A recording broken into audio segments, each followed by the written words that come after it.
மக்களே,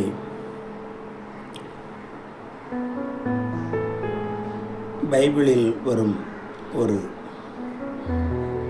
நிகழ்வு என்னவென்றால்,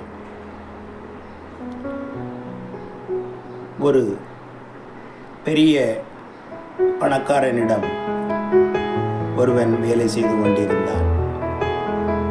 அவன் அந்த பணக்காரனிடமிருந்து கடன் வாங்கியிருந்தான்.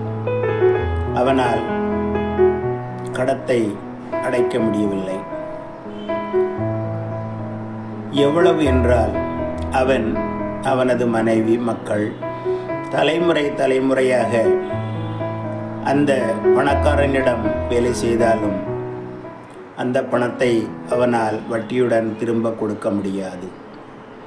ஆகவே சரண்டர் என்று கூறுவார்கள். ஒரு நாள் அந்த பணக்காரனிடம் சரணடைந்தான்.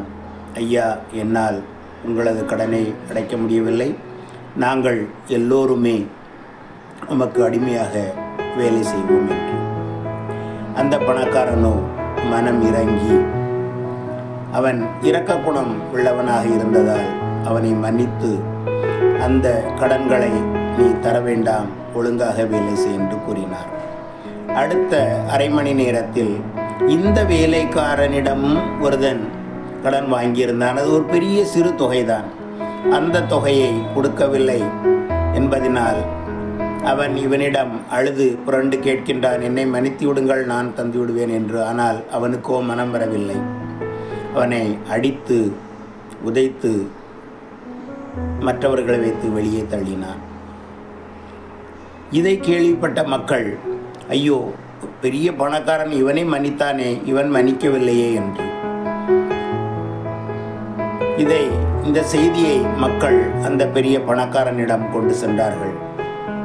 அவனுக்கோ மிகவும் கோபம் வந்துவிட்டது. இவனை கூப்பிட்டு, நான் உனது கடன்களை எல்லாம் எந்தவித நிபந்தனையுமின்றி மன்னித்தேன். ஆனால் நீனோ ஒரு சிறிய கடனை கூட உன்னால் மன்னிக்க முடியவில்லையே. ஆகவே நீ எனது கடனை அடைக்கும் வரை உன் மனைவி, மக்கள் எல்லோருமே பரம்பரையாக எனக்கு அடிமையாகத்தான் வேலை செய்ய வேண்டும் என்று கூறி அவனை அடித்து உதைக்க சொன்னான். ஆக நமக்கு கடவுள் கருணை காட்டுகின்றார். நாமும் பிறருக்கு கருணை காட்ட வேண்டும், இரக்கம் காட்ட வேண்டும் என்பதுதான் இந்த நிகழ்வின் முக்கியத்துவம். ஆகவே நாம் இரக்கத்தோடு பிறரை அணுகுவோமா மக்களே? அணுக வேண்டும் என்று உங்களை கேட்டுக்கொள்கின்றேன் மக்களே.